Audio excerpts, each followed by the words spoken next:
नमस्ते, कैसे हैं आप सब लोग। कितना भी ईगो से भरा हुआ आपका पार्टनर क्यों ना हो, वो आपके सामने झुक जाएगा, आपके सामने घुटने टेक देगा। क्योंकि ये भी हमारे मन में ही बात होती है और उन्होंने कुछ एक्शंस के थ्रू हमें दिखा दिया होता है, हमारे माइंड के अंदर उसको स्क्रू खोल करके घुसा दिया होता है कि वो ईगो से भरे हुए हैं। क्योंकि हमने झुक झुक करके उन्हें दिखाया है। जो इंसान ईगो से बहुत ज़्यादा भरा हुआ है, किसी ना किसी के सामने तो झुकता है, किसी ना किसी के सामने तो उसकी टाए टाए फिस होती है।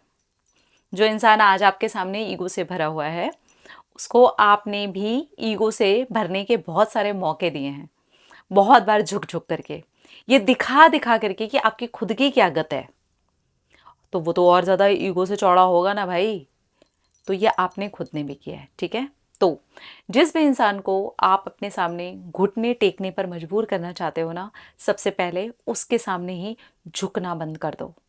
यस, क्योंकि आप जब झुकना बंद करोगे, उसका ईगो वैसे ही 50% डाउन चला जाएगा। क्योंकि अब आप झुक नहीं रहे, आपके झुकने से उसका ईगो आप फीड कर रहे थे, अब उसके ईगो को भोजन करवाते हो।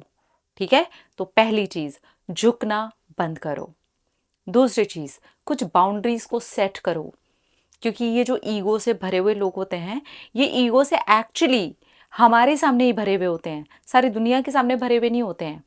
क्योंकि हमने ही ऐसी कुछ मिस्टेक्स की होती हैं, अपनी बाउंड्रीज को तोड़ तोड़ करके हम इनके पास जाते हैं, जो कि इनकी ईगो को हमारे ही सामने चौड़ा कर देता है।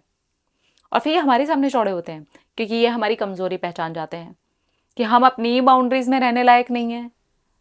तो फिर तो कोई भी हमें तोड़ करके चला जाएगा, है ना। तो इसलिए अपनी कुछ बाउंड्रीज जरूर सेट करो। नो बोलना सीखो।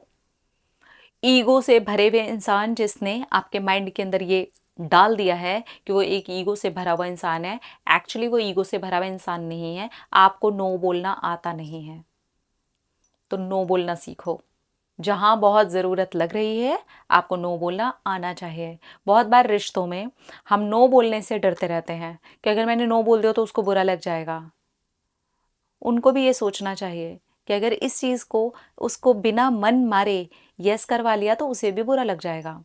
और अगर वो ये नहीं सोच रहे हैं, सिर्फ अपनी ईगो ही आपके सामने दिखा रहे हैं और आप झुक झुक करके यस किए जा रहे हो, तो ये कहीं ना कहीं आपके अंदर के इंसान को मार देगा, आपके होने को मार देगा, आपके अस्तित्व को मार देगा। मैं ये नहीं बोल रही कि बहुत बार अपने पार्टनर का मन रखने के लिए, उसकी खुशी के लिए हमें यस बोलना होता है। इट्स फाइन, कोई बात नहीं। लेकिन अगर ये हर बार हो रहा है और ये सब कुछ करते करते उसकी ईगो बढ़ रही है, तो फिर ये आपको तोड़ने के लिए ही प्रयास किए जा रहे हैं। नहीं, आपको नो बोलना आना चाहिए। सही तरीके से उठिए, अपने लिए स्टैंड लीजिए अपने लिए, और जहाँ बहुत ज़रूरत है वहाँ नो बोल दीजिए। जो आपकी बाउंड्रीज को क्रॉस करके जाने वाली बात लग रही है और लग रहा है कि सामने वाले को प्रूफ्स देने पड़ेंगे, नो बोल दीजिए। नो बोलना सीखिए, ठीक है। आज एक समय ऐसा आ चुका है जहां हमें नो बोलना आना चाहिए, बहुत ज़रूरी है। क्योंकि जब हम हर चीज़ के लिए yes yes yes yes yes yes yes yes करते रहते हैं ना, हम ही ग्रांटेड कैटेगरी में आ जाते हैं। फॉर ग्रांटेड लेता है सामने वाला इंसान हमको, और फिर हमें ये लगता है उसके फॉर ग्रांटेड लेने को भी हम यही कहते हैं, उसके अंदर तो ईगो भरा हुआ है। सामने वाला इंसान ये बोल देता है, जा जा मैं नहीं आ रहा, हम कहते हैं वो तो ईगो से भरा हुआ है। सामने वाला कहता है, ओके लड़ाई हो गई, मैं कॉल करूंगा ही नहीं, मैं कॉल करूंगी ही नहीं, जो करोगे अब तुम करोगे। फिर झुक झुक करके हम ही करते हैं। एक बार, दो बार, तीन बार, चार बार, पांच बार, ठीक है, एक रिश्ता बचाने के लिए ठीक है, लेकिन हर बार ठीक नहीं है। फिर कुछ गड़बड़ है, फिर तो हमें समझना पड़ेगा, नहीं भाई नहीं। जिंदगी भर का साथ है यार, जिंदगी भर ऐसे झुक झुक करके काम थोड़ी ना चलेगा। कभी हम झुक गए, कभी तुम झुक गए, ये हमें भी समझना होगा, है ना। आप जिनको पार्टनर बोल रहे हैं, क्या आप उनके लिए सिर्फ 2 महीने के साथ हैं? क्या उनके साथ मैं भी 6 महीने का ही आगे साथ चल रहा है, या साल भर के लिए साथ है? जिंदगी सोच रहे हो ना, तो जिंदगी क्या सचमुच में ऐसे निकलती है क्या जैसे आप सोच करके चल रहे हो? एक दिन अगर आपका ही अस्तित्व ये सारी चीज़ें करते करते ख़त्म हो जाएगा, तो कैसा रिश्ता, कैसा प्यार, कैसा संबंध? और यही एक रीज़न है कि जो लोग इस तरीके से कर करके लव मैरिजेस भी करते हैं, उनके मैरिजेस को भी आप एक बार पीछे जा करके देखो, कैसी लव मैरिजेस हैं वो। क्योंकि एक झुक रहा है और एक उसके टेटुआ दबा रहा है, ठीक है ना। तो हमें ये समझना बहुत ज़्यादा ज़रूरी है। अब आपको ये ध्यान रखना बहुत ज़रूरी है कि आपकी खुशी की ज़िम्मेदारी आपकी खुद की है। कोई और आपकी खुशी की ज़िम्मेदारी नहीं ले सकता है और ना देनी है। उनकी कोई रिस्पॉन्सिबिलिटी नहीं है हमको खुश करने की, हमारी खुद की ज़िम्मेदारी है। मेरी खुशी मेरी ज़िम्मेदारी है, आपकी नहीं। आप चाहे मेरे पार्टनर हो, चाहे मेरे हस्बैंड हो, चाहे मेरी वाइफ हो, मेरी खुशी की ज़िम्मेदारी मेरी ही है। और ये रिस्पॉन्सिबिलिटी जैसे ही आप अपने हाथ में लेते हो, आप सामने वाले को वो 50% ईगो को तोड़ करके 25% पे लेके आ जाते हो।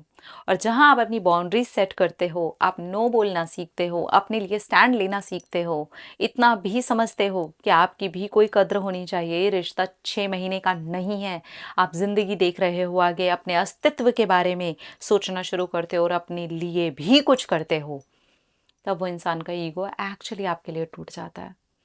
क्योंकि वो ईगो आप फीड ही नहीं कर रहे, उस ईगो को आप खाना ही नहीं खिला रहे, तो वो हुष्ट पुष्ट होगा कैसे? वो तो और ज़्यादा वीक हो जाएगा। तो किसी के ईगो को अगर तोड़ना है, उसके घुटनों पर लाना है, तो बहुत ज़्यादा उनकी उनकी उनकी उनकी उनकी उनकी उनकी करना बंद करो। थोड़ा अपने बारे में भी सोचो, ठीक है? हम रिश्ते में सिर्फ सामने वाले का सोच सोच करके अपनी ज़िंदगी की धज्जियाँ उड़ा लेते हैं। तो बुरा मत मानिएगा, ये फिर प्यार भी नहीं है। जो प्यार आपकी खुद की धज्जियाँ उड़वा दे, वो प्यार नहीं हो सकता। जो प्यार सिर्फ ईगो के नाम पर आपको ही हर बार झुकाए, वो भी प्यार नहीं हो सकता। प्यार तो बहुत ऊपर की चीज़ है इन चीज़ों से। प्यार जो आपसे बात बात पे प्रूफ मांगे, वो भी प्यार नहीं हो सकता। प्यार शक कर करके आपकी खुद की ज़िंदगी को नर्क बना दे, वो भी प्यार नहीं हो सकता। प्यार आपको खुली हवा में छोड़ता है। प्यार आपको जीना सिखाता है। प्यार आपको हंसना सिखाता है। प्यार आपको तड़पना, रोना, छटपटाना ये सब नहीं सिखाता। सीख जाओ, समझ जाओ, आपकी ज़िंदगी है, बहुत बेहतरीन है। इसे बेहतरीन बनाना आपकी ज़िम्मेदारी है, किसी और की नहीं। Not even your partner. Please understand. अपना रखिए ख्याल, अपने आप से कीजिए ढेर सारा प्यार ताकि आप अट्रैक्ट करें ढेर सारा प्यार। I love you. टाटा।